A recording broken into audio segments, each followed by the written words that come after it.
Hi everyone, I'm Alex. Today, we're taking a journey back in time together.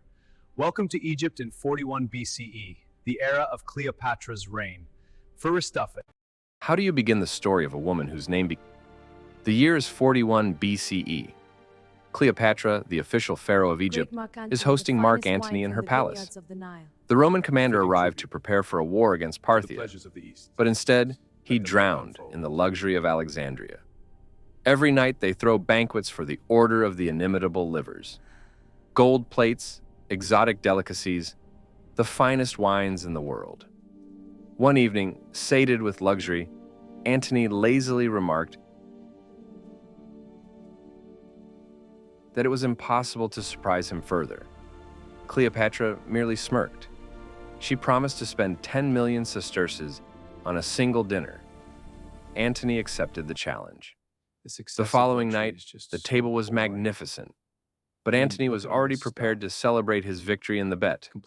It's expensive, Cleopatra, but there aren't 10 million here. Bring me the cup of sharp Then, vinegar. the queen ordered a cup of sharp vinegar to be Now. brought to her. Before the eyes of the stunned retinue, she removed one of her earrings, featuring a giant pearl, one of the largest in human history. The pearl dissolved in the acid. Cleopatra drank the cup to the dregs. It was the most expensive and most disgusting cocktail in the world. She won. She always won. This episode was not merely the whim of a wealthy woman. It was a political declaration. Cleopatra was showing Rome, you have your legions, but I have the resources, the intellect, and the will to swallow your entire fortune in a single gulp. To understand how Cleopatra managed to outmaneuver the greatest men of Rome, one must look at her pedigree. Her family, the Ptolemies, were Macedonian Greeks. The founder of the dynasty, Ptolemy I, was a bodyguard and childhood friend of Alexander the Great. When Alexander died, Ptolemy seized Egypt and, more importantly, stole Alexander's body to bury it in Memphis, securing his status as the true heir to the empire. The Ptolemies ruled Egypt for 3 centuries. They built the Library of Alexandria and the Lighthouse of Pharos. But within the family, they were monsters. Incest was state policy. Brothers married sisters so that the blood of the gods would not mix with that of others. But along with the blood came a thirst for power. The history of the Ptolemies is an endless list of patricide, poisonings, and betrayals. Cleopatra was born in 69 BCE into a world where her own family was more dangerous than any foreign enemy. By the time she ascended the throne, her father had bribed the Romans to kill his own daughter, Cleopatra's sister. And I Cleopatra accept you as herself, my royal at age husband and 18, brother. became co-ruler with her 10-year-old brother, Ptolemy XIII. By law, they were to be husband and wife. In reality, they were mortal enemies.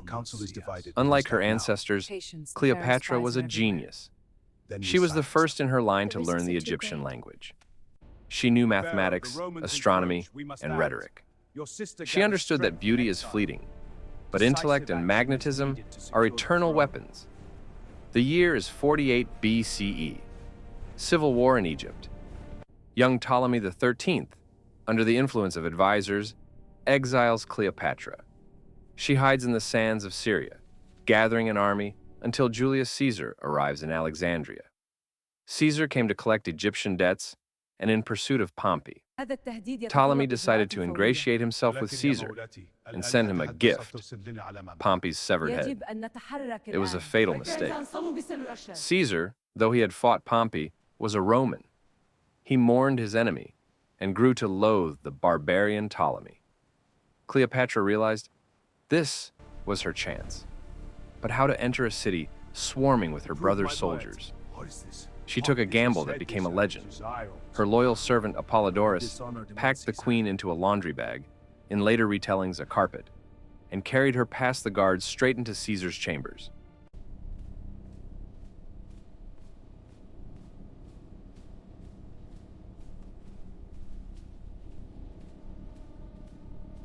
Great Caesar, a gift from Egypt. What is this? Reveal it! Hail! Imagine the shock of the 52-year-old commander when a 21-year-old queen emerged from the bundle of fabric.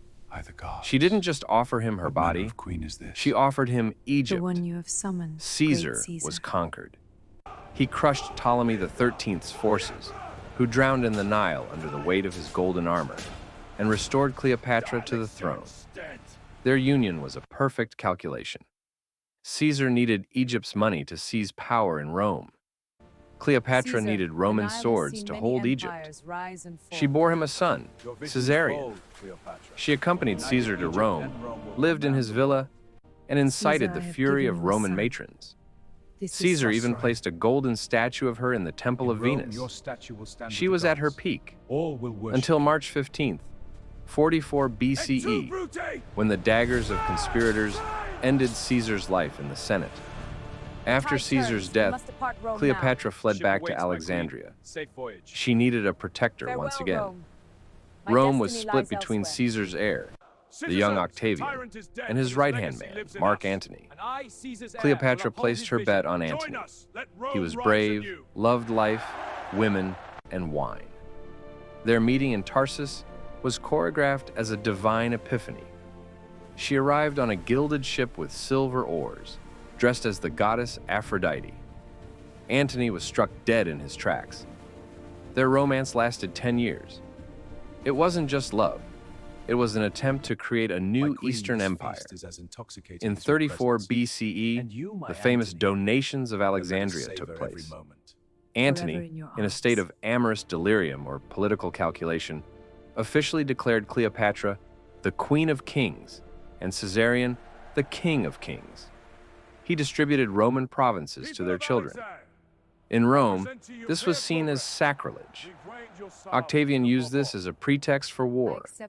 His propaganda worked perfectly. He wasn't fighting Antony, a Roman. He declared war on the Egyptian witch who had drugged and enchanted a great general. The decisive battle took place at sea, at Cape Actium in 31 BCE. Antony and Cleopatra had the numerical advantage, but they lacked unity. In the heat of the battle, Cleopatra's fleet suddenly turned and headed toward Egypt. Why? Historians argue to this day. Perhaps she was frightened. Perhaps it was a prearranged retreat plan. Antony, seeing the ship of his beloved departing, abandoned his army and followed her. It was a shameful end for a great commander. A year later, Octavian's troops entered Egypt. Antony, receiving false news of Cleopatra's death, fell upon his sword. He died in her arms, staining the steps of the mausoleum with his blood. Cleopatra was left alone against the cold and calculating Octavian. She tried to charm him as well, but her spells had no effect on this 32-year-old pragmatist. Octavian wanted only one thing: to lead Cleopatra in chains behind his chariot through the streets of Rome, and then execute her. For a daughter of the Ptolemies, this was worse than death. On August 12th, 30 BCE, she played her final scene. She bathed, put on her finest robes, and dined. In a basket of figs, a cobra was brought to her. One bite, and the era of the pharaohs was over. Octavian found her dead on a golden couch. She defeated him even in death, depriving him of his triumph. Cleopatra was the last independent ruler of Egypt. After her, the country turned into the private farm of the Roman emperors. Octavian ordered the young Caesarion killed, saying, "Too many Caesars is not a good thing." Octavian won the war, but Cleopatra won history. Octavian, who became Emperor Augustus, spent enormous resources blackening her image, portraying her as a harlot and a witch. But it was precisely this hatred from her enemy that made her immortal. 2,000 years have passed. We don't remember the details of Augustus's tax reforms, but we remember the pearl in the vinegar. We remember Apollodorus's carpet. We remember the woman who played the game of destiny on equal terms with the greatest empires in the world. Cleopatra was not a victim of circumstances. She was a player. And even today, when we watch movies about her or read her story, we are still under the influence of that very indescribable magnetism that once brought Rome to its knees. Drop a comment below and tell me which episode you liked the most. If you enjoyed the video, please leave a like, and if you'd like to see more historical reconstructions like this, subscribe to my channel. Thank you.